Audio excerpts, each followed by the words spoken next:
الصلاة والسلام على خاتم الأنبياء والمرسلين وعلى آله وصحبه أجمعين. أما بعد، ورب اشرح لي صدري ويسر لي أمري واحلل عقدة من لساني يفقهوا قولي. گزشتہ درس کے اندر ہم لوگوں نے نمازی کے لباس کے سلسلے میں پڑھا تھا کہ کس قدر لباس کا نماز کی حالت میں ہونا ضروری ہے کہ اس کے بغیر نماز نہیں ہوگی. آج انشاءاللہ مساجد کے احکام اور مسائل کے سلسلے میں ہم پڑھیں گے، کیونکہ نماز کا مسئلہ ایسا ہے کہ نماز کا تعلق انسان کے جسم سے بھی ہے، لباس سے بھی ہے، اور جس جگہ پر نماز پڑھ رہا اس جگہ سے بھی متعلق ہے. تو اس کے بھی خاص احکامات ہیں جن کا جاننا ضروری ہے. تو مساجد کے سلسلے میں یعنی مسجد وہ جگہ جہاں نماز ادا کی جائے، مسجد وہ مقام جہاں پر نماز ادا کی جاتی ہے، وہ مسجد کے حکم میں ہے. اسی لیے اللہ کے رسول جو الارض مسجد وطہورا، پھر وہ زمین میرے لیے مسجد بنا دی گئی، یعنی جائے نماز بنا دی گئی. مسجد کا مطلب یہاں ہے جائے نماز کہ جہاں بھی وقت ہو جائے وہیں نماز انسان پڑھ سکتا ہے. تو پوری روئے زمین جو ہے مسجد بنائی گئی، یعنی سجدے کی جگہ نماز پڑھنے کی جگہ. تو ایک مسجد تو وہ ہے جو عمارت بنائی جاتی ہے نماز کے لیے خاص کر دی جاتی ہے، ایک تو وہ مسجد ہے، اور ایک بالعموم پوری روئے زمین جہاں بھی وقت ہو جائے وہاں انسان نماز ادا کر سکتا ہے، جس کو عام زبان میں یہاں مصلی کہتے ہیں. مصلی کیونکہ آفسوں میں لوگ نماز پڑھ لیتے ہیں، تو وہ مسجد نہیں مصلی، اس کو عام اصطلاح میں کیا کہتے ہیں؟ مصلی، نماز پڑھنے کی جگہ. تو یہاں پر مساجد کے احکام کیا ہیں، کیسی مسجد کے آداب کیا ہیں، اور جو ہے یہاں پر یہ واضح کریں گے. تو کہتے ہیں کہ اولاً تو مسجد کی فضیلت کیا ہے. عثمان رضی اللہ تعالیٰ عنہ کی روایت یہاں مصنف نے پیش کی ہے کہ رسول اللہ صلی اللہ علیہ وسلم نے فرمایا: من بنا مسجدا یبتغی بہ وجہ اللہ بنا اللہ لہ مثلہ فی الجنہ.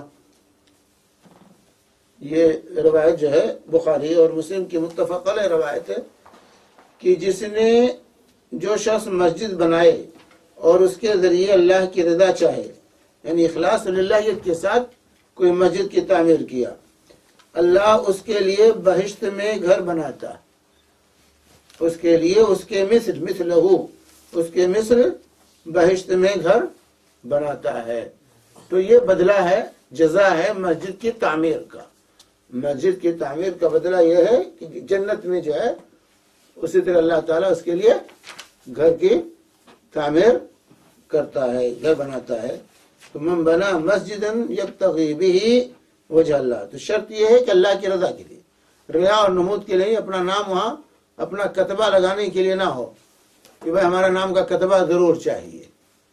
بہت ایسا ہوتا ہے کہ سارا انسان اپنا پورا اجر و ثواب کتبے کے لیے ضائع کر دیتا ہے. کتنی مسجدوں کی دیکھیں نام پر نام بدلتے رہتے ہیں، نام پر نام بدلتے نہیں، ہمارا نام چاہیے وہاں پر، ہمارے نام سے مسجد ہونا چاہیے تاکہ لوگوں کو پتہ چلے کہ ہم نے بنوایا ہے. تو جو ہے یہ ریا اور نمود میں داخل ہوا، اور پھر جو ہے اجر و ثواب سے انسان محروم. اس لیے شرط ہے یبتغی بہ وجہ اللہ کی رضا کی طلب ہو. اللہ کے لیے بناتے ہیں تو اللہ تعالی اس کے مثل جنت میں گھر بنائے گا. بلکہ یہاں تک کہ بعض روایات ہیں کہ اگر انسان چھوٹی سے چھوٹی مسجد بناتا ہے، بلکہ اللہ کے نبی صلی اللہ علیہ وسلم نے کہا جیسے پرندہ جو ہے اپنا انڈا دینے کے لیے گھونسلہ بناتا ہے، اگر اتنی بڑی بھی مسجد بنائے تو اللہ تعالیٰ اس کے لیے جنت میں گھر بنائے گا. تو مطلب یہ ہے، بتانا مقصود ہے کہ اس کی بڑی قدر ہے اللہ رب العالمین کی. حالانکہ گھونسلے میں کوئی سجدہ نہیں کر سکتا، نماز نہیں پڑھ سکتا، اتنی بڑی مسجد بنانے کا کوئی فائدہ بھی دنیا میں نہیں. لیکن مبالغہ مقصود ہے، یہ بتلانا مقصود ہے کہ اللہ کے ہاں مسجد کی تعمیر کی بڑی قدر ہے. اس لیے آپ نے کہا کہ اگر پرندے کے گھونسلے کے مانند بھی کوئی مسجد تعمیر کرتا ہے تو اللہ تعالیٰ اس کے لیے جنت میں گھر بناتا ہے. تو اس کا صلہ اور اجر بہت زیادہ ہے مسجد کی تعمیر کا. حضرت روایت کرتے ہیں کہ صلی اللہ علیہ وسلم فرمایا اللہ کو مسجدیں بہت زیادہ محبوب ہیں اور بازار انتہائی نا پسندیدہ ہیں. یہ بھی صحیح مسلم کی روایت ہے کہ مسجدوں کو سے اللہ کو محبت ہے، بازار سے اللہ کو نفرت ہے. کیونکہ مسجدوں میں اللہ کی اطاعت ہوتی ہے، نمازیں پڑھی جاتی ہیں، اللہ کا ذکر ہوتا ہے، اور بازار میں عام طور سے جھوٹ، غیبت اور شریعت کی مخالفت، عام طور سے فتنے بازار میں ہوتے ہیں. شیطان کا جھنڈا بازار میں نصب ہوتا ہے. اس لیے بازار اللہ کو ناپسند اور مسجدیں پسند ہے. خیر بقاء الارض مساجدها وشر بقاء الارض اسواقها. سب سے بہترین مقام روئے زمین پر مسجدیں ہیں اور سب سے بدترین مقام روئے زمین پر بازار.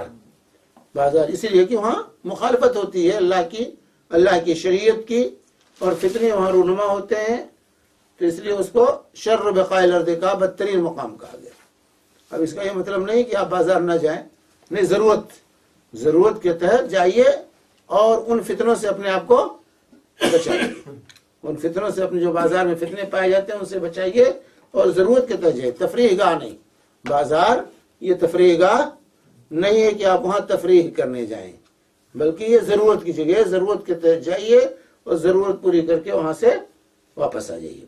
تو یہاں اس حدیث سے معلوم اللہ کے نبی صلی اللہ علیہ وسلم فرماتے ہیں کہ اللہ کو مسجدیں بہت زیادہ محبوب ہیں.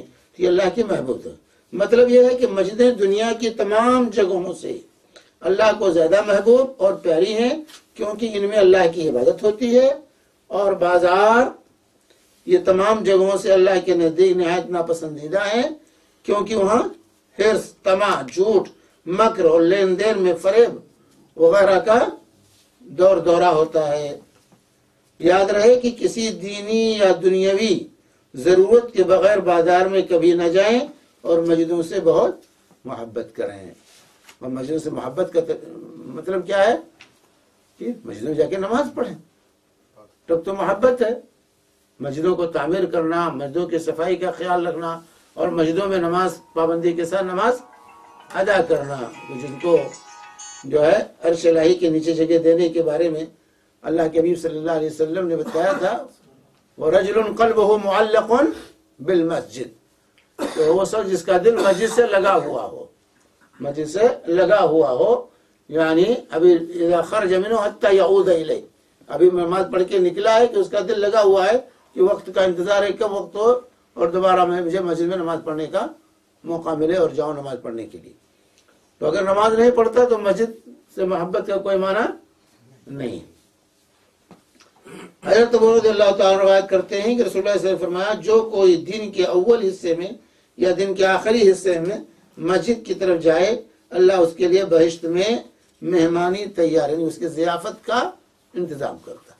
من غدا اور جو صبح کے وقت جاتا ہے مسجد یا شام کے وقت جاتا ہے مسجد، تو اللہ تعالیٰ اس کی ضیافت کا اہتمام جو ہے کرتا ہے. اور جنت میں اس کی ضیافت کی تیاری ہوتی ہے جو مسجدوں کی طرف جاتے ہیں. یہ بھی بخاری اور مسلم کی متفق علیہ روایت ہے. تو مسجد کی طرف جانا بھی یہ نیکی اور اجر کا کام ہے. اور نبی صلی اللہ علیہ وسلم نے فرمایا، جب تم وضو کر کے مسجد جاؤ تو ایک ہاتھ کی انگلیاں دوسرے ہاتھ کی انگلیوں میں نہ ڈالو، بے شک اس وقت تم نماز ہی میں ہوتے ہو. یہ ابو داؤد وغیرہ کی روایت ہے. یعنی مسجد کی طرف جانے کے آداب میں سے کہ آپ گھر سے نکلیں تو اسی احساس کے ساتھ کہ ہم اللہ کے دربار کی طرف جا رہے ہیں، اس کے آداب بتائے گئے کہ مسجد کی طرف کیسے جائیں. ان آداب میں سے یہاں یہ ادب بتایا گیا کہ جو ہے یہ انگلیاں اس طرح جو ہے آپس میں نہ، ایک دوسرے تشبیک کہا جاتا ہے اس کو. تشبیک کا مطلب ہے کہ ایک ہاتھ کی انگلیاں دوسرے ہاتھ کی انگلیوں میں اس طرح ڈال لینا، اس طرح نہ کریں. اس سے ممانعت کی گئی، یہ آداب کے خلاف. لیکن کوئی ضرورت کے تحت کسی کو سمجھانا ہے، بتلانا ہے، کوئی تشبیہ دینی ہے، وہ الگ معاملہ ہے. بلا ضرورت جو ہے اس طرح ہاتھ جو ہے ملانا یہ آداب مسجد کے منافی ہے۔ دوسرے ہاتھ کی انگلیوں میں نہ ڈالو، بے شک اس وقت تم نماز ہی میں ہوتے۔ جب گھر سے مسجد کی طرف نکل دیے تو گویا کہ آپ نماز میں داخل ہو گئے۔ اس لیے ان آداب کا خیال رکھنا یہ ضروری قرار دیا گیا، اور آپ کا اجر و ثواب وہیں سے شروع ہو گیا۔ مسجد سے گھر سے نکلے، آفس سے نکلے مسجد کی طرف نماز کے لیے، تو گویا کہ آپ نماز میں لکھے جا رہے ہیں کہ نماز پڑھ رہے ہیں، نماز آپ پڑھ رہے ہیں۔ اسی طرح یہاں دوسری روایت مسند احمد کی پیش کی ہے کہ مسجد میں ایک ہاتھ کی انگلیاں دوسرے ہاتھ کی انگلیوں میں نہ ڈالو۔ تو مسجد جاتے ہوئے بھی اور مسجد کے اندر بھی اس کی پابندی انسان کو کرنی چاہیے، اللہ کی کوئی ضرورت اگر آ جائے تو وہ جائز، ضرورت کے وقت جائز۔ اور اسی طرح سے تو یہ آداب بتائے گئے کہ مسجد کی اس طرح اللہ کے ہاں قدر و قیمت ہے کہ جو ہے انسان گھر سے نکلا تو آداب کا خیال رکھنا ضروری۔ ابھی اور آداب آ رہے ہیں کہ مسجد میں چلتے دوڑتے ہوئے نہیں جانا چاہیے، دوڑتے ہوئے نہیں بلکہ چلتے ہوئے۔ اذا اقیمت الصلاۃ فلا تأتوها وانتم تسعون واتوها انتم تمشون۔ جب تم مسجد کی طرف نکلو اور اقامت کی آواز تمہارے کانوں میں پہنچ جائے تو دوڑتے ہوئے مت جاؤ، دوڑتے ہوئے مت جاؤ بلکہ چلتے ہوئے جاؤ۔ وعلیکم الوقار والسکینہ، اور تمہارے اوپر وقار اور سکینت ہو، مسجد کا احترام، احساس ہو کہ جو ہے ہم اللہ کے دربار کی طرف جا رہی، اس احساس کے ساتھ جاؤ۔ کوئی ایسی حرکت نہ ہونے پائے کہ جو ان آداب کے خلاف ہو۔ اب کسی کو مدیر کے کمرے میں جانا ہو تو کیسے جاتے ہیں؟ آفس میں جانا ہو مدیر اب دیوان امیری میں جانا ہو تو کیا ہوتا ہے؟ کوئی دوڑتے ہوئے جائے گا؟ لیکن آج مسجدوں میں لوگ دوڑتے ہوئے جاتے، جیسے پاتے ویسے جاتے نہیں۔ اس کے آداب کا خیال رکھنا اور احترام کرنا یہ ضروری ہے۔ اس لیے آپ نے کہا علیکم الوقار والسکینہ، مسجد جاتے ہوئے وقار اور سکینت ہونی چاہیے، خشوع اور خضوع انسان پر طاری ہونا چاہیے، احساس ہونا چاہیے کہ رب ذوالجلال کے دربار کی طرف ہم جا رہے ہیں۔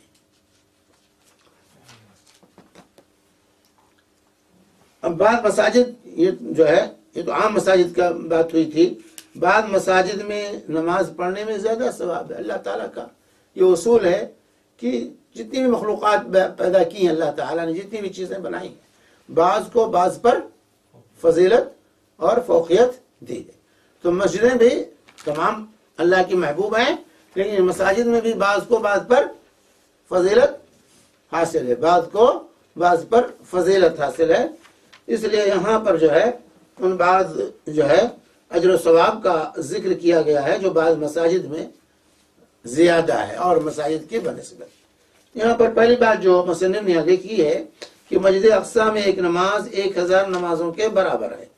مسجد اقصی میں ایک نماز 1000 نمازوں کے برابر ہے، اور یہ ابن ماجہ کی روایت کا حوالہ دیا ہے، لیکن یہ روایت منکر ہے، ثابت نہیں۔ گرچہ مصنف نے لکھا ہے لیکن یہ روایت شیخ البانی کہتے ہیں کہ یہ روایت منکر ہے، یعنی ضعیف ترین ہے، یہ جو ہے ضعیف ہے، اس سے جو ہے استدلال کرنا یہ صحیح نہیں، اس سے استدلال کرنا یہ صحیح نہیں ہے، کیونکہ لکھا مسجد اقصی میں ایک نماز 1000 نمازوں کے برابر ہے جو ہے، تو یہ روایت جو ہے منکر ہے، ضعیف ہے۔ شیخ البانی رحمہ اللہ نے ضعیف ابن ماجہ میں اس کو منکر قرار دیا ہے۔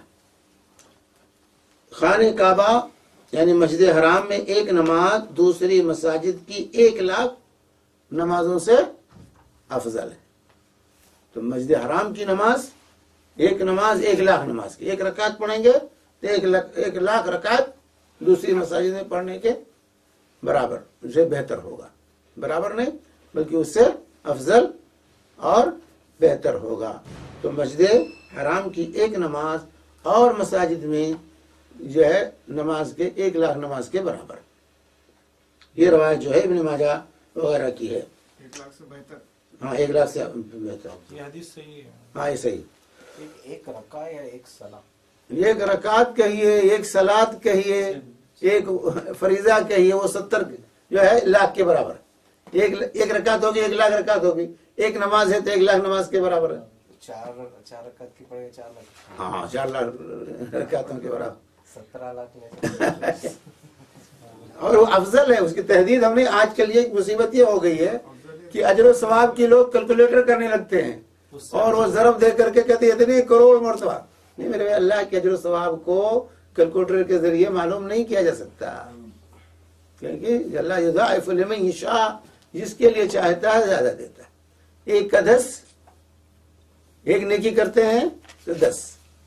اب یہیں اگر کوئی حساب لگائے تو ایک وقت کی نماز کا 1 رکعت کا 1,00,000 ہو گیا، اور اللہ تعالیٰ 10 گنا دیتا ہے۔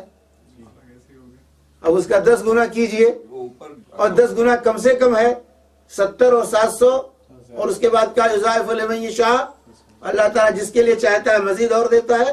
تو اللہ کے اجر و ثواب کا اندازہ تحدید کوئی کر نہیں سکتا۔ وہ حساب رکھنا ہے تو ہم کیوں رکھیں؟ ہاں، اس کی تحدید کوئی کر نہیں سکتا کتنا ثواب اللہ دیتا ہے۔ جس طرح اخلاص اور للہیت میں انسان کے اضافہ ہوگا، اسی قدر اجر و ثواب میں بھی اضافہ ہوگا۔ اس لیے اس کو کسی آلے کے ذریعے ہم تحدید نہیں کر سکتے، تعین نہیں کر سکتے اتنا ہی ثواب ملتا ہے۔ اللہ نے کہہ دیا یضاعف لمن یشاء، اللہ جس کے لیے چاہتا ہے زیادہ کرتا ہے، کوئی تحدید نہیں ہے۔ مسجد نبوی میں ایک نماز 1000 نمازوں سے بہتر۔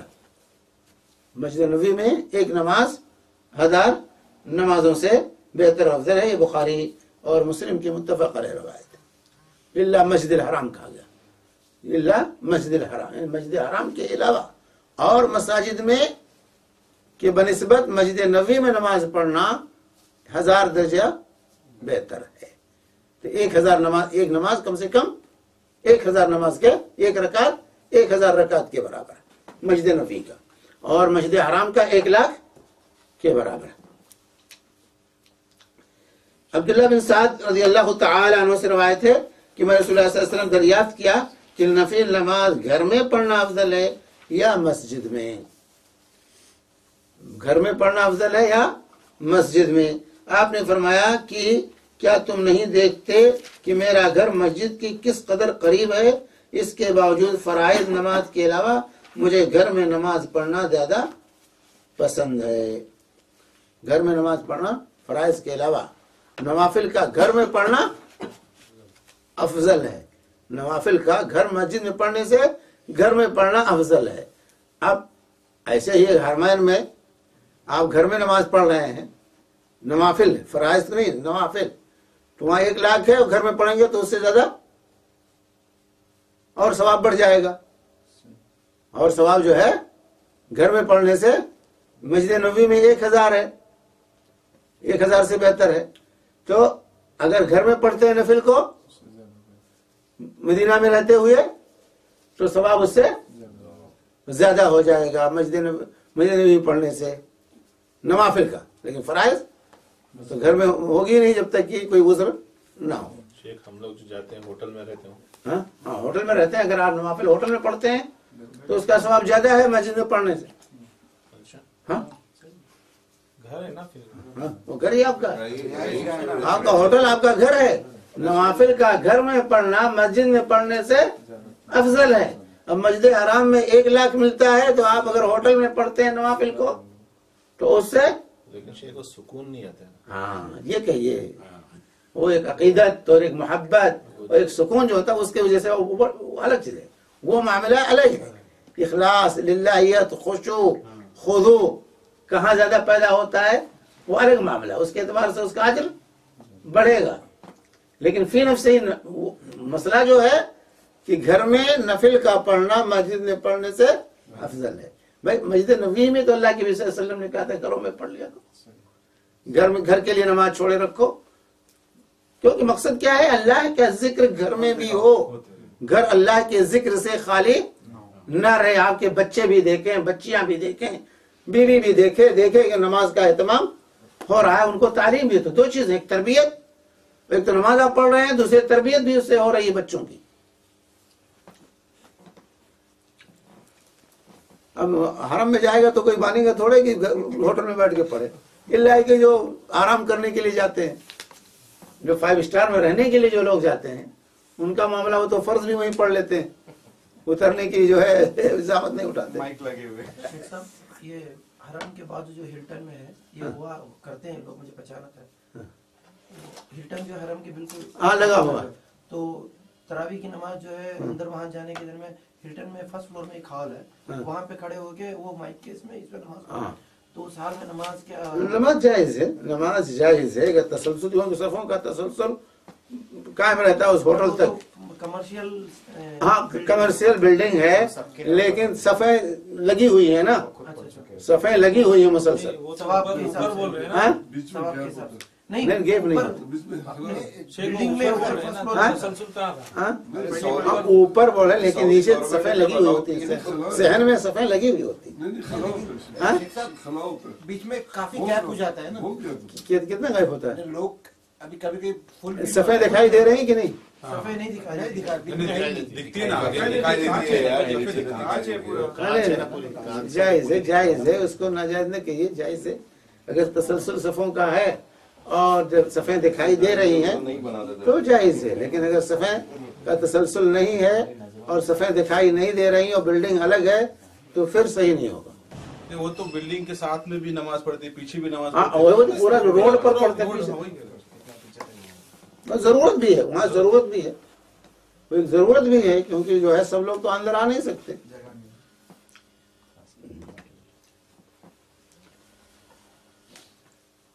تو عبداللہ بن سعد رضی اللہ تعالی عنہ کی یہ روایت جو ہے کہ اللہ کے نبی صلی اللہ علیہ وسلم سے جب پوچھا گیا نفل نماز گھر میں پڑھنا افضل ہے یا مسجد میں، تو آپ نے کہا کہ میرا گھر بالکل مسجد سے لگا ہوا، مسجد سے آپ کا گھر حجرہ لگا ہوا تھا، تو آپ نے فرمایا کہ میں مسجد کے بجائے گھر میں پڑھا کرتا ہوں اور گھر میں پڑھنا مجھے زیادہ پسندیدہ ہے، زیادہ محبوب ہے۔ یہ نوافل میں سنت المؤکدہ بھی آ گئی۔ ہاں سنیں موقع میں نفل، لیکن نفل کا لفظ فرض کے علاوہ جتنی نمازیں جتنی باتیں ہیں سب وہ نوافل میں داخل ہیں۔ ہمارے یہاں وہ فرق کرتے ہیں نفل میں اور سنت میں نہیں، نوافل کا باب یہ وسیع ہے، اس میں سنت موقدہ ہو، غیر موقدہ ہو، مستحبہ ہو، تہجد ہو، صلاۃ جو ہے وطر ہو، یا اسی طریقے سے جو ہے چاشت کی نماز ہے، اشراق کی نمازیں ہیں، یہ تمام چیزیں نوافل میں باب النوافل میں سے ہیں، اور اس میں نوافل میں درجات ہیں، سنن موقدہ ہیں، سنن غیر موقدہ ہیں، مستحبہ ہیں، عام نفل۔ اشراق کی نماز بھی ہے، ہاں اشراق کی نماز بھی ہاں اشراق یہ سب نوافل ہیں۔ اشراق کی نماز مسجد میں لیکن پڑھنے کا ہوا ہے نا۔ ہاں جہاں آپ نماز پڑھیں وہیں پڑھنا ہے، جہاں آپ نماز پڑھے ہیں وہ جو ہے اشراق والی فوراً جو پڑھی جاتی ہے سورج نکلنے کے بعد، اگر آپ بیٹھے ہوئے ہیں نماز کی جگہ پر اور وہیں نماز پڑھے، ذکر و اذکار میں تلاوت میں مشغول ہیں، اور اس کے بعد شروع کے بعد آپ پڑھتے ہیں تو اس کی فضیلت ہے، لیکن آپ گھر چلے گئے تو گھر میں پڑھیں گے، اس کے لیے مسجد آنا نہیں ہے کہ مسجد جا کے پڑھیں۔ نبی اکرم صلی اللہ علیہ وسلم، یہ جو ہے ابن ماجہ کی جو روایت تھی سعد بن عبداللہ بن سعد رضی اللہ تعالی عنہ کی، نبی اکرم صلی اللہ علیہ وسلم فرمایا جب تم مسجد میں نماز پڑھو تو نماز کا کچھ حصہ یعنی نوافل اور سنتیں اپنے گھروں میں پڑھو، اللہ اس نماز کے سبب گھر میں بھلائی دے گا، یعنی رحمت اور برکت گھر میں نازل ہوگی، گھر میں رحمت نازل ہوتی ہے، برکت نازل ہوتی ہے گھروں میں نماز پڑھنے سے۔ تو نوافل کا سنن کا گھروں میں پڑھنا افضل اور بہتر ہے، اور اس سے پہلے وہ حدیث آپ لوگوں کے سامنے آ چکی ہے کہ جس طرح فرض نماز کا مسجد میں پڑھنا 25 گنا یا 27 گنا اس کا اجر زیادہ ہے، افضل ہے، اسی طریقے سے نوافل کا گھر میں پڑھنا مسجد میں پڑھنے سے 25 گنا زیادہ اجر و ثواب ہے، اس میں 25 گنا زیادہ اجر و ثواب ہے۔ اب مسجد کے آداب میں سے تحیت المسجد، مسجد کے آداب میں سے ہے، مسجد کا حق ہے کہ جب ہم داخل ہوں مسجد میں تو بغیر کچھ پڑھے ہوئے بیٹھے نہیں۔ بہت سے لوگ جاتے ہیں سیدھے بیٹھ جاتے ہیں، نہیں، یہ مسجد کے آداب کے منافی ہے۔ حضرت ابو قتادہ روایت کرتے ہیں کہ رسول اللہ صلی اللہ علیہ وسلم نے فرمایا جب تم مسجد میں داخل ہو تو بیٹھنے سے پہلے 2 رکعات پڑھا کرو. بیٹھنے سے پہلے 2 رکعات یعنی تحیۃ المسجد کی جو ہے یہ پڑھا کرو. تو یہ روایت بخاری کی جو ہے اور مسلم کی ہے متفق ہے. تو یہ آپ نے حکم دیا ہے پڑھنے کا، اسی لیے علماء کی جماعت اس کو واجب کہتی کہ یہ نماز تحیۃ المسجد واجب ہے. آپ نے حکم دیا، آرڈر دیا. فلا یجلس اذا دخل احدکم المسجد فلا یجلس حتی یرکع رکعتین. جب بھی تم میں سے کوئی شخص مسجد میں داخل ہو تو اس وقت تک نہ بیٹھے جب تک کہ 2 رکعتیں پڑھ نہ لے. 2 رکعتیں پڑھ نہ لے. تو علماء کی جماعت کہتے ہیں کہ واجب ہے، اور احادیث اس کی تائید کرتی ہیں. کہ اللہ کے صلی اللہ علیہ وسلم نے تاکید کے ساتھ جو ہے اس کا حکم دیا ہے، آرڈر دیا ہے. تو تحیۃ المسجد پڑھنے کا اہتمام کرنا چاہیے. اب ایک شخص ہے پہنچا مسجد میں، سنت شروع کر دیا. سنن موقدہ جو ہیں گھر، سنن موقدہ گھر پڑھ کے جاتے ہیں تو تحیۃ المسجد پڑھ کے بیٹھنا. اگر آپ سنت موقدہ نہیں پڑھے ہیں گھر میں، مسجد میں جا کے پڑھتے ہیں تو آپ کو اختیار ہے. اگر ٹائم ہے آپ کے پاس تو پہلے تحیۃ المسجد پڑھ لیں، اس کے بعد سنت موقدہ پڑھ لیں. یا جاتے ہوئے آپ سنت موقدہ میں داخل ہو گئے، یا فرض نماز ہو رہی ہے فرض میں شامل ہو گئے تو وہ تحیۃ المسجد ساقط ہو گیا. تحیۃ المسجد کا حکم جو ہے پھر ساقط ہو جاتا. وہی تحیۃ المسجد ہے، وہی آپ کی سنت موقدہ اور یا فرض نماز ہوگی. سمجھ بات آئی کہ نہیں؟ لیکن اگر آپ کے پاس ٹائم ہے تو آپ تحیۃ المسجد پڑھیے، پھر اس کے بعد پڑھیے، افضل اور بہتر ہے. فجر کی نماز کے وقت ہوتا ہے. ہاں فجر کی نماز کی نہیں، تو پہلے 2 رکعت. ہاں فجر کی نماز میں بھی یہی حکم ہے. تحیۃ المسجد جب بھی آپ داخل ہوں تو آپ کے لیے تحیۃ المسجد کا حق ہے کہ آپ پڑھ سکتے ہیں 2 رکعت تحیۃ المسجد کے طور پر. تحیۃ المسجد کا وقت نہیں ہے، جیسے کہ اب سنت ہی پڑھنے کا وقت ہے تو سنت ڈائریکٹ پڑھ لیں گے. ہاں سنت وقت نہیں ہے تو یہ سنت کافی ہے. وہی میں نے کہا کہ دیکھیں وقت ہے کہ نہیں ہے. اب آپ تحیۃ المسجد میں پڑھ لیں گے اور سنت رہ جائے، نہیں تو سنت پہلے پڑھ لیجئے. تحیۃ المسجد کے قائم مقام وہی سنت آپ کی جو ہے تحیۃ المسجد کے قائم مقام ہو جائے گا. اور اس کے لیے کیونکہ تحیۃ المسجد کا مقصد یہ ہے کہ بغیر کچھ پڑھے ہوئے بیٹھا نہ جائے مسجد میں. مسجد کے آداب میں سے ہے کہ پڑھ کر بیٹھ. تو اگر آپ کے پاس ٹائم ہے، نہیں کوئی نماز کا وقت نہیں ہے، تحیۃ المسجد پڑھ کے بیٹھ گئے. نماز کا وقت ہے، سنن موقدہ آپ پڑھ کے نہیں آئے گھروں سے یا سنن مستحبہ، تو اس کو وہ پڑھ لیتے ہیں اگر آپ، تو وہی قائم مقام ہو جائے گا تحیۃ المسجد کے. لیکن آپ کے پاس ٹائم ہے، دونوں پڑھ سکتے ہیں تو بہتر یہ پہلے تحیۃ المسجد پڑھیں پھر سنتیں پڑھیں. عصر کی نماز کے بعد پہنچے مسجد کے اندر دوبارہ تو پھر تحیۃ المسجد پڑھ کے جب بھی اذا دخل احدکم المسجد، اس کے لیے کوئی وقت متعین نہیں. جب بھی مسجد میں داخل ہوں تو مسجد کے آداب میں سے کہ 2 رکعت پڑھ کے بیٹھ. آپ کو بیٹھنا ہے تو 2 رکعت پڑھے بغیر نہ بیٹھیں.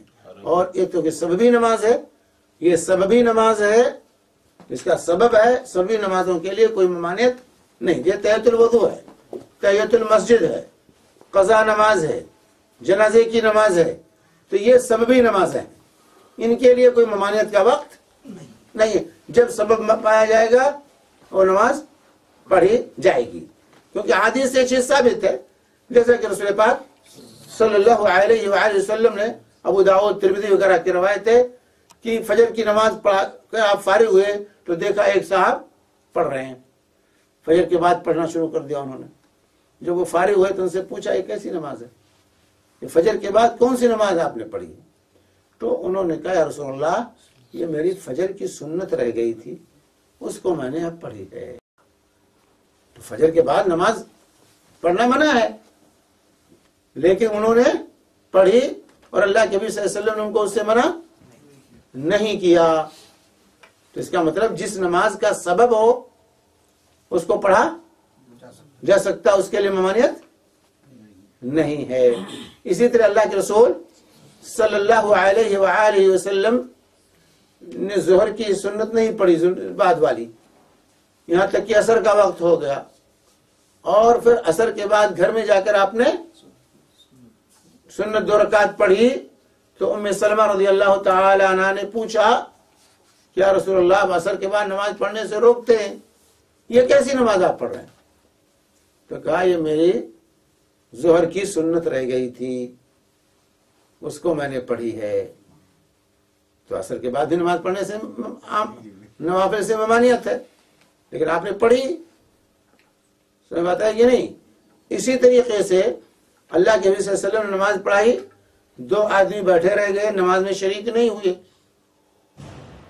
نماز میں شریک نہیں ہوئے، تو ان سے پوچھا بعد میں بلا کے کہ تم لوگ نماز میں شریک کیوں نہیں ہمارے ساتھ؟ کہا ہم پڑھ کے آئے تھے اپنے خیمے میں، ہم نماز فجر پڑھ کے آئے تھے۔ تو اللہ کے نبی صلی اللہ علیہ وسلم نے کہا جب ایسا وقت آئے، تم پڑھ کے گھر سے آئے ہو، جماعت ہو رہی ہو تو شامل ہو جاؤ، تمہارے لیے نفل ہو جائے گی، تمہارے لیے وہ نفل ہو جائے گی۔ حالانکہ فجر کے بعد نفل پڑھنے سے منع کیا گیا ہے، نماز سے منع کیا گیا ہے، لیکن ایسے موقع پر آپ نے کہا کہ نہیں تم پڑھو اور وہ تمہارے لیے نفل۔ تو سبب جس نماز کے لیے سبب ہو کوئی، وہ نماز پڑھنا ان اوقات ممنوعہ میں یہ جائز ہے۔ لیکن مطلق آپ فجر بیٹھے ہوئے کہا 2-4 رکعت پڑھ لیں، عصر بعد بیٹھے ہوئے ہیں ٹائم ہلاؤ 2-4 رکعت پڑھ لیں، ہم کہیں گے نہیں پڑھ سکتے، آپ نہیں پڑھ سکتے کہ آپ ممانعت ہے اس کی۔ تو عام نوافل کی ممانعت ہے ان اوقات میں، لیکن جن نوافل کے لیے سبب ہو یا فرائض قضا، کسی کی اثر چھوٹ گئی، وہ چھوٹی ہوئی اثر، تو کیا کرے گا وہ؟ اثر کی نماز ہو گئی مسجد میں، پہنچا اثر ہو گئی ہے، تو کہیں گے وہ نماز نہیں پڑھ سکتا؟ نہیں، وہ نماز پڑھے گا، وہ پڑھے گا جب تک کہ سورج غروب نہیں ہوتا، وہ اس کا وقت ہے، وہ ادا مانا جائے گا اس کے لیے۔ تو جن نمازوں کا سبب ہے وہ نمازیں ان اوقات میں، اوقات ممنوعہ میں پڑھیں گے، اور جن نمازوں کا کوئی سبب نہیں ہے وہ اوقات ممنوعہ میں ان کا پڑھنا جائز نہیں ہے۔ طواف کے بعد اس میں بھی نماز ہے نا، طواف کی نماز ہے، جب بھی طواف کریں گے تو 2 رکعت پڑھیں گے۔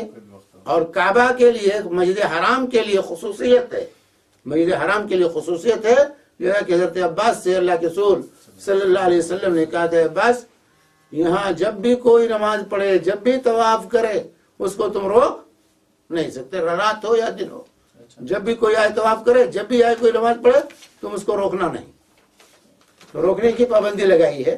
تو مسجد حرام کی خصوصیت ہے کہ ان میں اوقات ممنوعہ کا اعتبار نہیں۔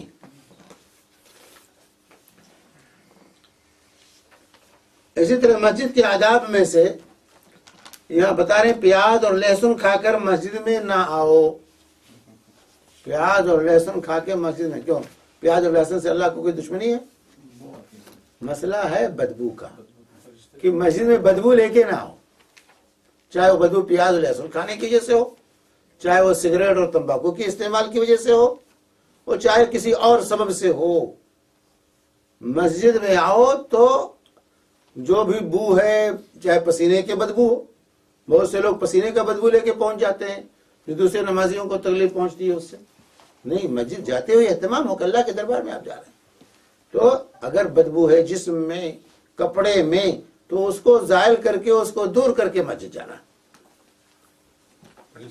اگر جماعت جا رہی ہو، یعنی یہاں پہ لوگ ایسے ہیں جو واقعی میں کام کرتے، محنت کرتے، اور ان کو ہاں، تو ایسے لوگوں کو چاہیے، کام کرنے والوں کو چاہیے کہ کم سے کم وہ اپنے پاس ایک ایسا کپڑا رکھیں تو کام لباس، جیسے بہت سے لوگ کام کرتے رہتے ہیں، پسینے سے سرابور رہتے ہیں، اسی میں چلے جاتے ہیں مسجد میں نماز پڑھنے، نہیں، ایک کپڑا اپنے ساتھ رکھو، اسے بدل لیا کرو، وہ پہن لیا کرو، اس کو اتار دو، تاکہ جو ہے کپڑے کا بدبو جو ہے لوگوں کو نہ آئے۔ اہتمام ہونا چاہیے نماز کے لیے۔ رسول اللہ صلی اللہ علیہ وسلم نے پیاز اور لہسن سے منع کیا اور فرمایا جو کوئی ان دونوں کو کھائے تو مسجد کے قریب نہ آئے، مسجد کے قریب نہ آئے، اور فرمایا اگر تم نے انہیں کھانا ہی ہے تو ان کو پکا کر ان کی بو مار لو، یعنی بدبو مار کر کھاؤ، اس کو پکا دو گے تو بدبو ختم ہو جائے گا، یعنی کچا کھاؤ گے تو بدبو زیادہ رہے گا، اس کا بدبو رہے گا، اس لیے جب کھائے ہو بدبو آ رہی ہے تو اس وقت مسجد مت جاؤ، اس کو زائل کرو کسی طریقے سے، الائچی ہے، لونگ ہے، کوئی چیز جو ہے منہ میں ڈالو تاکہ اس کا بدبو جو ہے کم سے کم ختم ہو جائے، منجن کر لو، مسواک کر لو جو ہے، تاکہ وہ بو جو ہے زائل ہو جائے۔ یعنی کھانا حلال ہے، اس نہیں کہ لہسن اور پیاز کا کھانا حرام ہے، کچا کھاؤ یا پکا ہوا کھاؤ، کھانا حلال ہے، وہ حرام نہیں ہے، لیکن اس کے اندر جو بو ہے کچا کھانے کی وجہ سے، اس بو کی وجہ سے مسجد میں آنے سے اللہ کے رسول صلی اللہ علیہ وسلم نے منع فرمایا کہ مسجد کے احترام کے یہ منافی ہے، کیونکہ اس سے جو ہے نمازیوں کو تکلیف ہوتی ہے، فرشتوں ہیں ان الملائکہ تتعذی مما یتعذی بہ بنو آدم، اللہ کے نبی صلی اللہ علیہ وسلم فرماتے ہیں کہ من اکل ثوما او بصرا فلیعتزلنا ویعتزل مسجدنا فإن الملائکہ تتعذی مما یتعذی بہ بنو آدم، کہ جو سر لہسن اور پیاز کھائے وہ ہماری مجلسوں سے دور رہے اور ہماری مسجدوں سے دور رہے، کیونکہ فرشتوں کو اس چیز سے تکلیف ہوتی ہے جس چیز سے انسانوں کو تکلیف ہوتی ہے، جس سے انسانوں کو اذیت پہنچتی ہے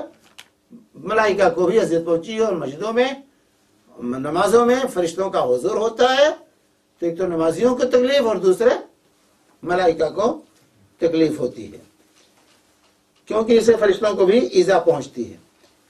تو یہ روایت جو ہے مسلم صحیح مسلم کی، بخاری اور مسلم ابو داؤد کی، مسلم کی متن۔ شیخ البانی حفظہ اللہ فرماتے ہیں، بڑی اچھی بات کہی ہے، کیا کسی کے تصور میں یہ بات آ سکتی ہے کہ سگریٹ پینے والا پیاز اور لہسن کے حکم میں داخل نہیں؟ بھئی آپ کہیں کہ لہسن اور پیاز کھانے والا تو مسجد میں نہ ہے، لیکن سگریٹ پینے والا مسجد میں آ سکتا ہے، یہ تصور کیا جا سکتا ہے؟ پیاز اور لہسن حلال ہے، اس کے باوجود اس کے بو کی وجہ سے اللہ کے رسول صلی اللہ علیہ وسلم نے آنے سے روک دیا، اور آنے سے روکا ہی نہیں، حضرت انس کہتے ہیں جس کے منہ سے پیاز اور لہسن کی بو آ جاتی تھی اس کو مسجد سے نکال کر بقیع تک دوڑایا جاتا تھا۔ یہی نہیں کہ جو ہے روکا ہے آپ نے، نہیں، عملاً اس کو مسجد سے نکال کے باہر کیا ہے، سزا کے طور پر مسجد سے نکال کے باہر کیا۔ اور آج مسجدوں میں نسوار کی بدبو، سگریٹ کی بدبو، بیڑی کی بدبو سے پوری مسجدیں ہماری مہک رہی ہیں، نمازیوں کے نماز میں خلل ہو رہا ہے، لیکن اگر کسی کو ٹوکو بتاؤ تو اس کو غصہ آتا ہے۔ سب کو معلوم ہے کہ سگریٹ کی بدبو پیاز اور لہسن کی بو سے کہیں زیادہ اذیت ناک ہوتی ہے، ان دونوں کے کھانے میں کوئی ضرر بھی نہیں، یعنی لہسن اور پیاز میں، جبکہ سگریٹ پینے کے بہت سے نقصانات ہیں اور کوئی فائدہ نہیں۔ اگر کسی کو تو یہ جو ہے سگریٹ جو ہے اور پیاز کے بنسبت اس کی بدبو جو ہے پیشاب اور پاخانے کے بدبو پر اس کا بدبو بھاری رہتا ہے۔ اب حمام میں لیٹرین میں اگر کوئی سگریٹ نوشا کے سگریٹ پیا ہے تو پاخانے کی بدبو نہیں آتی، اس کے سگریٹ کی بدبو رہتی ہے۔ پتہ نہیں کیسے لوگ، کیا ضمیر ہے، کیا طبیعت ہے کہ انسان اس کو برداشت کیسے کرتے ہیں کہ ہمیشہ اس کو پیتے رہتے ہیں اور اپنے آپ کو بدبو، اپنے آپ کو اذیت پہنچاتے ہیں، بیوی کو بھی اذیت پہنچاتے ہیں، بچوں کو اذیت سب کو اذیت پہنچاتے ہیں۔ یہ جو ہے سب کا وبال اس کے سر آتا ہے، اپنے نفس کو اذیت، بیوی کو اذیت، بچوں کو اذیت، جس محفل اور مجلس میں جاتے ہیں ان کو اذیت، یہ سب وبال ان کے سر ہوگا قیامت کے دن۔ اس ناحیے سے لوگ سوچتے ہی نہیں ہیں کہ ہم بغیر کسی اس سے اپنی حرکت سے کس قدر لوگوں کو اذیت پہنچاتے ہیں۔ اگر کسی کو مرض کی بنا پر لہسن یا پیاز استعمال کرنا پڑتا ہو تو ان کے استعمال کے بعد مسجد آ سکتا ہے، کیونکہ صلی اللہ علیہ وسلم نے مغیرہ بن شعبہ کو سینے کے ایک مرض کی بنا پر لہسن کھانے کی اجازت دی تھی۔ تو مطلب یہ ہے کہ یہ نہیں کہ جو ہے آپ اس بو کو ماریے، دور کیجیے، آئیے، کھانے پر کوئی پابندی نہیں ہے کہ نہ کھائیں، آپ کھائیں لیکن اس کے بو کو ختم کر کے کھائیں۔ تو یہ ہوا مسجد کے آداب میں سے تحیۃ المسجد، اور مسجد میں کوئی بدبودار چیز کھا کر یا بدبو کے ساتھ مسجد میں داخل نہ ہو۔ اس کا مطلب ہے کہ مسجد میں آنے سے پہلے انسان اپنے کپڑوں کا، اپنے جسم کا جائزہ لے، اور طہارت پاکی اگر اللہ تعالیٰ نے دیا ہے تو عطر وغیرہ، خوشبو وغیرہ بسا کر کے، لگا کر کے مسجد میں آئے، ان آداب کے ساتھ آئے، تب دیکھیں کہ کس طرح خشوع اور خضوع پیدا ہوتا، تب نماز میں خشوع اور خضوع اہتمام کے ساتھ آ پائیں، لباس بھی صحیح ہو، خوشبو وغیرہ استعمال کر کے اچھے وضاقتہ میں مسجد میں آئیں، تو اس کا اثر ہوتا ہے، نماز میں دل لگتا ہے، اس سے نماز میں دل لگتا ہے اور خشوع اور خضوع پیدا ہوتا ہے. لوگ کہتے ہیں نماز میں دل نہیں لگتا، خشوع نہیں طاری ہوتا، کیا کریں؟ تو یہ تمام چیزیں آج مخالفتیں ہم کر رہے ہیں جس کی وجہ سے خشوع و خضوع پیدا نہیں ہو پاتا. اگر یہ تمام کر کے باوضو ہو کر کے، اچھے کپڑے پہن کر کے، خوشبو لگا کر کے، اس تصور کے ساتھ کہ اللہ کے دربار کی طرف ہم جا رہے ہیں، وہیں سے تصور ہو تو دیکھیے ہماری نمازوں میں جو ہے مزہ آئے، لذت آئے.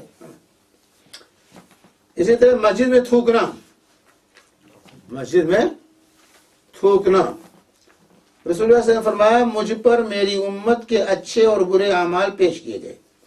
میں نے دیکھا کہ نیک اعمال میں راستہ سے تکلیف دہ چیز کو دور کرنا بھی ہے اور برے اعمال میں مسجد میں تھوکنا بھی ہے جس پر مٹی نہ ڈالی گئی ہو.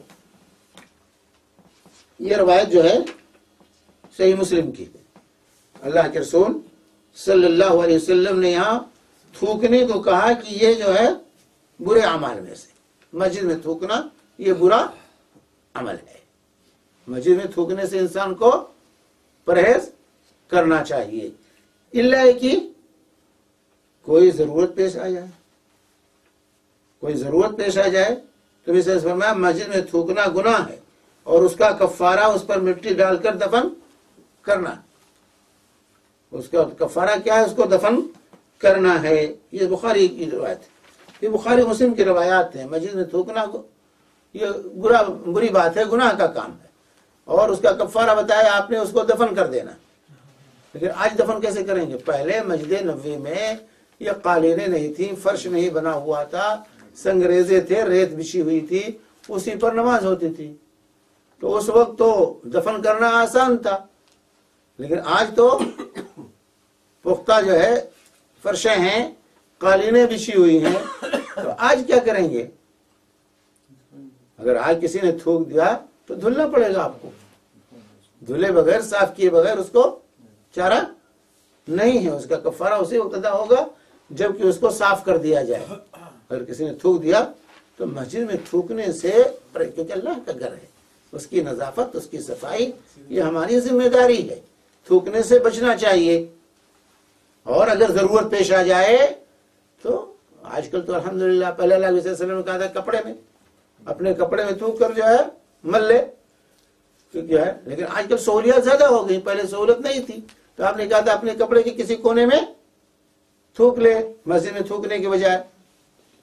لیکن اب تو اللہ کے فضل سے سہولیات ہیں، ٹشو پیپر ہیں، رومال ہیں، دوسری چیزیں جو لوگ اپنے ساتھ رکھتے ہیں، اس میں آپ تھوک لیجیے.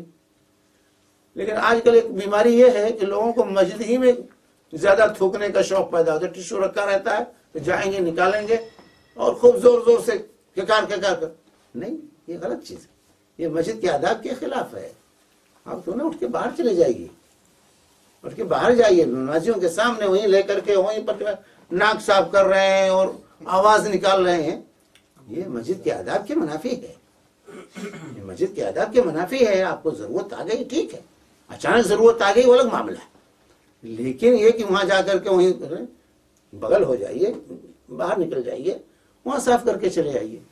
ہاں نماز کے اندر ہیں، آ گیا تو ٹشو پیپر رکھیے، اس میں جو اپنا معاملہ کر لیجئے، صاف کر لیجئے، کوئی بات نہیں.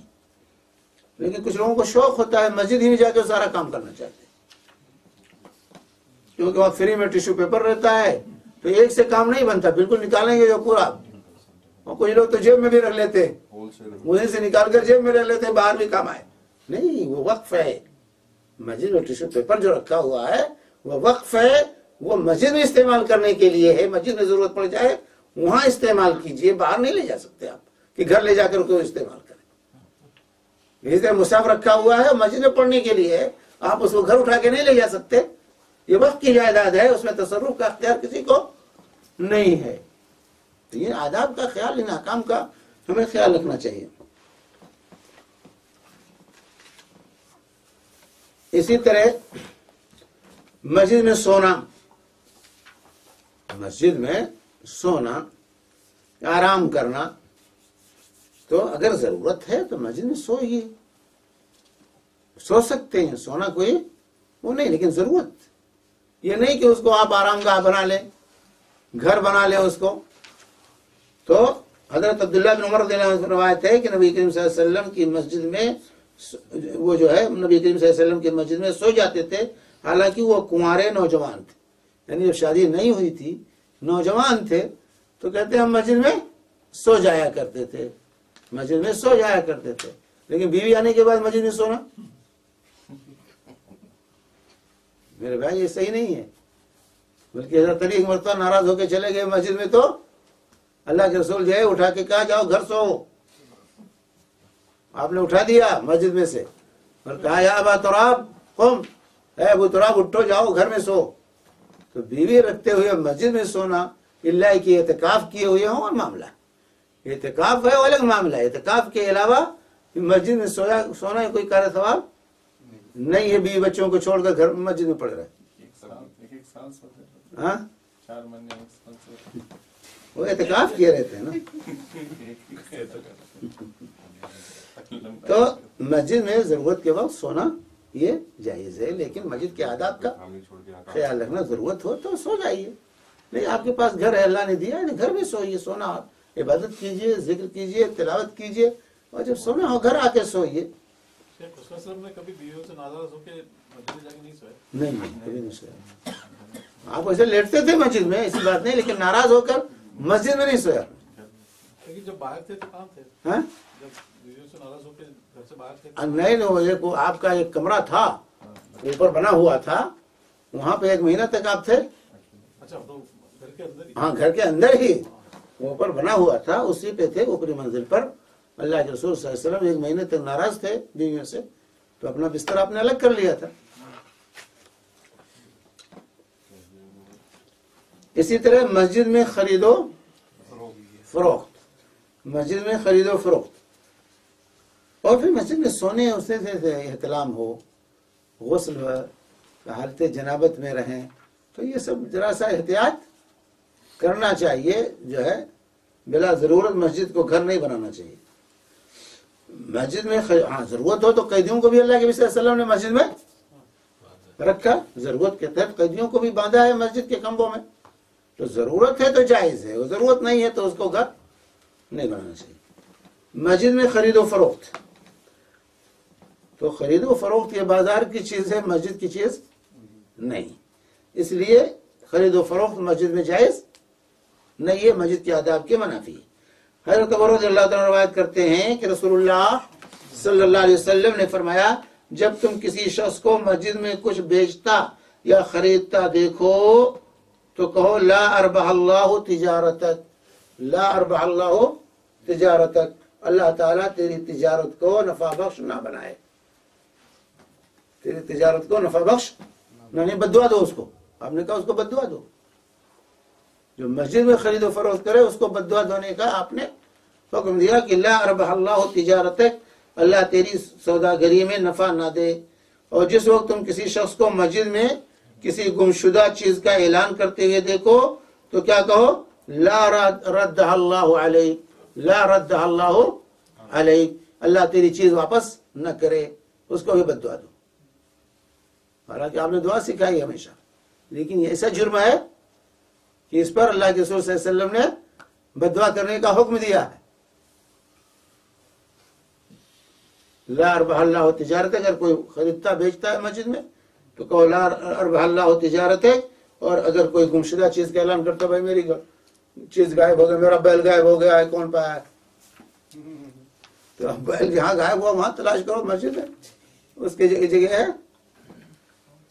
اللہ تجھے وہ چیز نہ لوٹائے، بس بے شک مسجدیں اس مقصد کے لیے نہیں بنائی گئی. مسجد کے بنانے کا یہ مقصد نہیں ہے، بلکہ وہاں اللہ کا ذکر کرو، نماز پڑھو، تلاوت کرو، دین سیکھو. یہ چیزوں کے لیے جو ہے اللہ کے ذکر کے لیے مسجدیں بنائی گئی. یہ جو ہے ترمذی کی روایت ہے، اور جو ہے اسی طرح مستدرک حاکم وغیرہ کی روایت ہے، جس میں اللہ کے نبی صلی اللہ علیہ وسلم نے ایسے لوگوں کے لیے بددعا کرنے کا حکم دیا ہے. تو جو ہے ان چیزوں کا ہمیں خیال رکھنا چاہیے. مسجد کے آداب کا تو وہاں خرید و فروخت کرنا جائز نہیں، اسی طرح وہاں گمشدہ چیز کا اعلان کرنا جائز نہیں. ہمارے یہاں کیا ہے، اب مسجد میں اسپیکر ہے، پھر چلو مسجد کے اسپیکر پر اعلان کر دیتے. کہ میرا بیل غائب ہو گیا, میری گائے غائب ہو گئی. مسجد میں جیسا کہ گھڑی وغیرہ مل جاتی ہے. ہاں تو مسجد میں گھڑی مل گئی تو آپ کے بھائی کس کی چیز ہے, یہ کیسے وہ لے جائیے, یہ کہہ سکتے ہیں. وہاں اعلان تلاش کرنے کے لیے نہیں ہے, بلکہ وہاں اعلان ہے کہ بھائی یہ چیز مسجد میں ملی ہے کہ جس کا وہ لے جائے. مسجد جانے کی فضیلت. تحیۃ المسجد حرم کے لیے, ہاں حرم کے لیے, حرم کے لیے بھی تحیۃ المسجد ہے, لیکن یعنی حرم مکی کے لیے یہ ہے کہ اگر آپ کے پاس ہے تو بہتر یہ ہے کہ آپ پہلے طواف کریں. جیسے علماء نے کہا ہے, علماء کا قول ہے کہ جو ہے تحیۃ الحرم جو ہے طواف ہے. تحیۃ الحرم یہ طواف ہے, پہلے داخل ہوتے ہوئے طواف کرنا چاہیے, پہلا کام ہے طواف کریں. تو اگر آپ کے اندر نشاط ہے, ٹائم ہے, تو آپ پہلا کام طواف سے شروع کریں. لیکن آپ کے پاس نشاط نہیں ہے یا ٹائم نہیں ہے, ابھی نماز ہونے والی ہے, تو آپ 2 رکعت پڑھ کر کے تحیۃ المسجد پڑھ کے بیٹھ جائیں. وہاں کے لیے بھی تحیہ, وہاں کے لیے بھی مسجد حرم کے لیے بھی تحیۃ المسجد ہے. تحیۃ المسجد وہاں کے لیے بھی ہوتا جو دخل احدکم المسجد فلا یجلس حتی یرکع رکعتین. حتی یرکع کہتے ہیں یہ عام ہے تمام مساجد کے لیے, لیکن مسجد حرام میں اگر وقت ہے, آپ کے پاس نشاط ہے, تو پہلا کام طواف ہے. پہلا کام ہے کہ طواف کر لیں. لیکن اگر نشاط نہیں ہے اور جو ہے آپ بیٹھنا چاہتے ہیں حرم میں, تو 2 رکعت پڑھ کر کے پھر بیٹھیں. اللہ کے رسول صلی اللہ علیہ وسلم نے تو تخصیص نہیں کرنا, نہیں, تخصیص نہیں. نہیں کرنا. مسجد تحت المسجد ہی شمار کرنا. افضل تو یہ ہوگا. اب مساجد کہ جیسے مشی الی الصلاۃ, مسجد کی طرف چلنے کے جو فضائل ہیں اس کو یہاں پر مصنف نے ذکر کیا ہے. حضرت امامہ رضی اللہ عنہ روایت کرتے ہیں کہ رسول اللہ نے فرمایا جو شخص اپنے گھر سے باوضو ہو کر فرض نماز ادا کرنے کے لیے مسجد سے نکلتا ہے, پر اس کو حج کا احرام باندھنے والے کی مانند ثواب ملتا ہے. وضو کر کے جانا چاہیے, اس لیے گھر سے وضو کر کے جائیں. مسجد میں وضو کا نہ وہ کریں, بلکہ گھر سے وضو کر کے جائیں, زیادہ نیکی اور زیادہ اجر و ثواب ہے.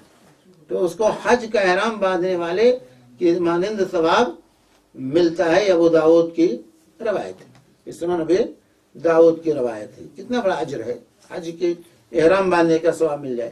یاد رہے کہ جن پر بیت اللہ کا حج فرض ہو چکا ہو, جب تک وہ وہاں جا کر حج نہ کریں, اس سے فرضیت ساقط نہ ہوگی. واضح کر دیا مصنف نے کہ لوگ دھوکہ کھا جاتے ہیں فضائل کی احادیث کو, فضائل کو سن کر کے کہتے ہیں اب اس کی ضرورت نہیں ہے. نہیں, جیسے کہا کہ جو ہے قل هو اللہ احد, یہ سن سے قرآن ہے, تو 3 مرتبہ پڑھ لیا تو قرآن پڑھنے کا ثواب مل گیا اس کو, لہذا قرآن پڑھنے کی ضرورت نہیں ہے.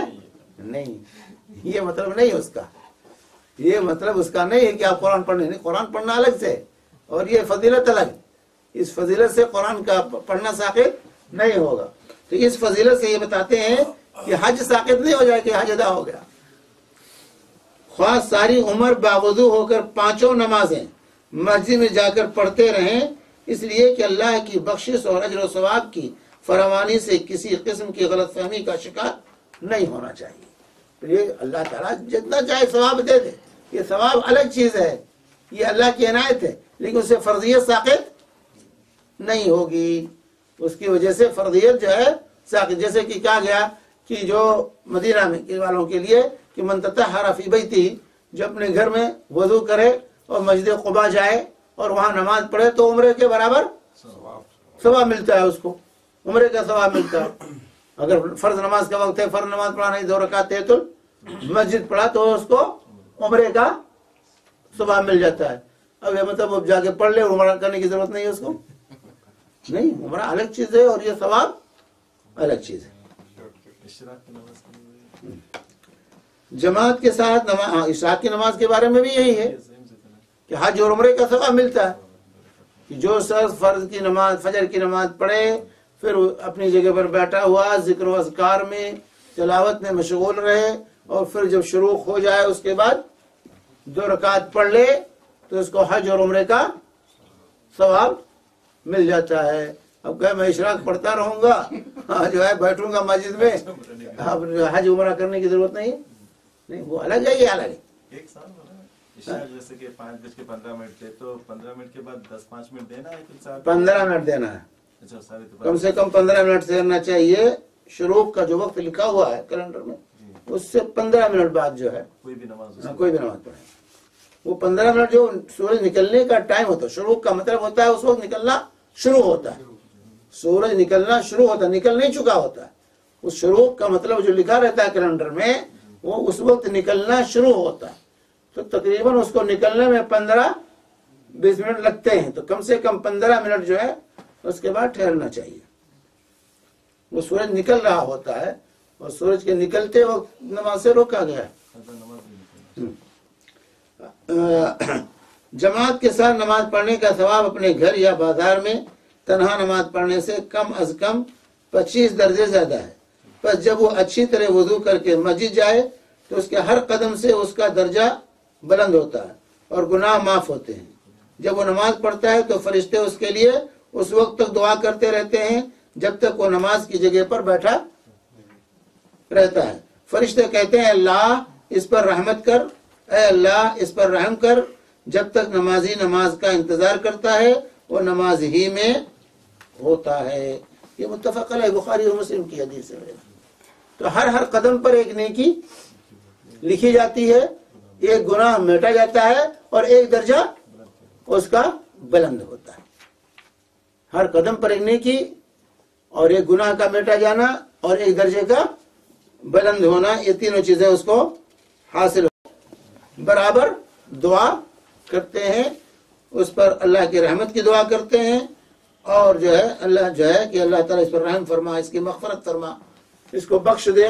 یہ فرشتوں کی دعا رہتی جب تک کہ وہ اپنی جگہ پر نماز کے انتظار میں بیٹھا ہوا. نماز نہیں پڑھ رہا ہوتا ہے، نماز میں ہوتا ہے. اور دوسرے فرشتوں کی دعا رہتی ہے. لیکن ہم مسجد میں جاتے ہیں تو ہمیشہ گھڑی دیکھتے ہیں. ہم مسجد میں جاتے ہیں تو ہمیشہ گھڑی دیکھتے ہیں. امام تھوڑی سی تاخیر ہوا تو کوئی بھی کود کر کے مسلے پر پہنچ جاتا ہے. امام پر ناراض ہوتے ہیں، مؤذن کو ڈانٹتے ہیں کہ جلدی کرو کیا ہے. اور سینما ہال میں بیٹھے ہوں تو کوئی جلدی نہیں ہوتی. ہمیں ٹی وی کے سامنے گھر میں بیٹھے رہتے ہیں، نیٹ کے سامنے بیٹھے رہتے ہیں، کوئی وقت کی پرواہ نہیں ہوتی. میرے بھائی یہ شیطان کی چال ہے. یہ ہمارے ساتھ شیطان کی چال ہے کہ ہم نیٹ کے سامنے بیٹھے رہتے ہیں، موبائل میں مشغول رہتے ہیں، دوستوں کے ساتھ محفل میں بیٹھے رہتے ہیں یا سینما ہال میں بیٹھے رہتے ہیں تو کوئی وقت کی پرواہ نہیں ہوتی. لیکن مسجد میں پہنچیں گے جو کہ فرشتے دعا میں لگے ہوئے ہیں، نماز میں آپ لکھے جا رہے ہیں، اللہ کی نوازشیں آپ کو مل رہی ہیں. اس وقت شیطان نہیں چاہتا کہ آپ زیادہ نوازشیں اللہ سے حاصل کریں. وہ ورغلاتا ہے، گدگدی دلاتا ہے کہ جلدی بھاگو جلدی بھاگو. اور جیسے نماز سلام پھیرتے ہیں اٹھ کے بھاگتے. حالانکہ جب تک آپ مسجد میں بیٹھے رہیں گے، ذکر و اذکار میں مشغول رہیں گے، اور سب نماز میں لکھے جائیں گے اور فرشتوں کی دعا آپ کے ساتھ رہے گی. چنانچہ حضرت جابر رضی اللہ تعالی عنہ روایت کرتے ہیں کہ مسجد نبی کے گرد کچھ مکان خالی ہوئے.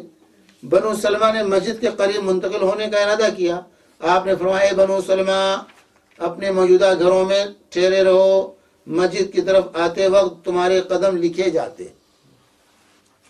بنو سلمہ دور قبیلہ تھا، ان کا آباد تھا.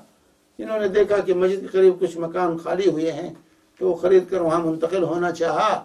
تو اللہ کے نبی صلی اللہ علیہ وسلم جو خبر ملی تو کہا کہ نہیں تم منتقل نہ ہو، دور ہی رہو، وہیں رہو، کیونکہ جو چل کے جو آتے جاتے ہو ہر قدم تمہارا یہ لکھا جاتا ہے. اس نیکی اس قریب رہو گے تو یہ نیکی تم سے محروم ہو جاؤ گے. اس نیکی سے جو ہے محروم ہو جاؤ گے. جو چل کے آتے ہو ہر قدم پر نیکی لکھی جاتی ہے. ہم کاروں میں جاتے ہیں نماز کے لیے، مسجد دور ہے، پیدل دور ہے تو آپ جائیے. ہم نہیں کہتے کہ آپ چل کے جائیں، لیکن چل کے جائیں گے تو زیادہ ثواب ملے گا. ہاں وہ نیکی لکھی جائے گی لیکن چل کے جانا زیادہ بہتر اور افضل.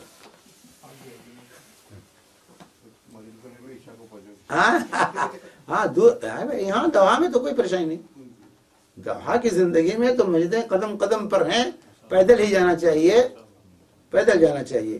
لیکن جہاں مسجدیں دور ہیں، حیدرآباد میں، بمبے میں، جہاں بہت دور دور مسجدیں ہیں تو وہاں جانے کے لیے تو بہرحال وسیلہ چاہیے کوئی. ہر وقت پیدل آپ جا نہیں سکتے. تو جہاں مسجدیں دور ہیں وسائل کا استعمال کرنا جائز ہے, اللہ تعالیٰ نیت دیکھتا ہے, آپ کی نیت کے مطابق آپ کو اجر دے گا. لیکن جہاں مسجدیں قریب ہیں تو وہاں پیدل چل کے جانا یہ افضل اور بہتر ہے. صحابہ دور دور سے آتے تھے, مدینہ کے قرب و جوار سے چل کے آتے تھے. اس وقت سواریاں جاتی. ایک صحابی تھے, وہ دور سے آتے تھے, ان سے لوگوں نے کہا کہ جو ہے کھچر یا گدھا خرید لو, اس پر بیٹھ کے آیا جایا کرو. انہوں نے کہا کہ آپ ہمیں اجر سے محروم رکھنا چاہتے ہیں؟ میں نہیں پسند کرتا, میں چاہتا ہوں چل کے آؤں, یہ مجھے زیادہ پسند ہے بجنس سواری پر سوار ہو کر آنے سے.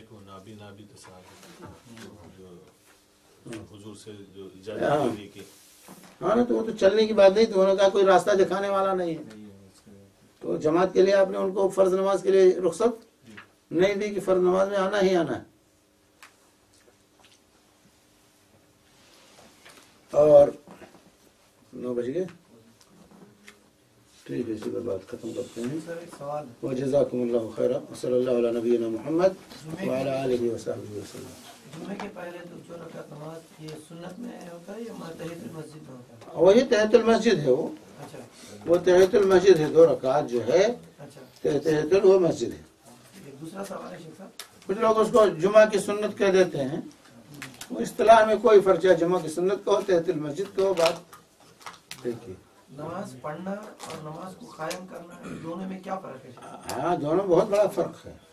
یہ تھوڑا نماز ایک پڑھ لینا ہے اور ایک ہے نماز قائم کرنا, اس کے تمام ارکان, واجبات, آداب کا خیال کرتے ہوئے جماعت کے ساتھ پڑھنا, یہ قائم کرنا ہوا. اگر جماعت نہیں ہے تو قائم نہیں نماز. اگر جو ہے آپ صحیح جماعت میں کھڑے نہیں ہوتے ہیں تب بھی نماز آپ نے قائم نہیں کی. کوئی دور ادھر کھڑا ہے, کوئی ادھر کھڑا ہے, کوئی آگے, کوئی پیچھے ہے. ان تسویۃ الصلاۃ من اقامت الصلاۃ, اللہ نے فرمایا تسویۃ الصف من اقامت الصلاۃ, صف کا درست ہونا یہ اقامت صلاۃ میں داخل ہے.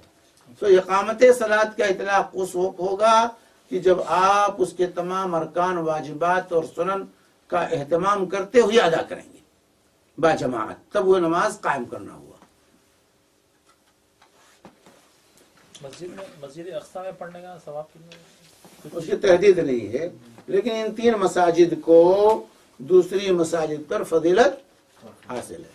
مسجد حرام, مسجد نبوی, مسجد اقصی, ان 3 مساجد کو خصوصیت حاصل ہے دنیا کے تمام مساجد پر. جیسے اللہ کے نبی صلی اللہ علیہ وسلم کی روایت بخاری مسلم کی, لا تشد الرحال الا الى 3 مساجد, لا تشد الرحال الا الى 3 مساجد, کہ 3 مسجدیں ہیں جن کا رخت سفر, یعنی جن کی طرف سفر کر کے جانا یہ نیکی کا کام ہے, اور اس کے لیے سفر کیا جائے گا.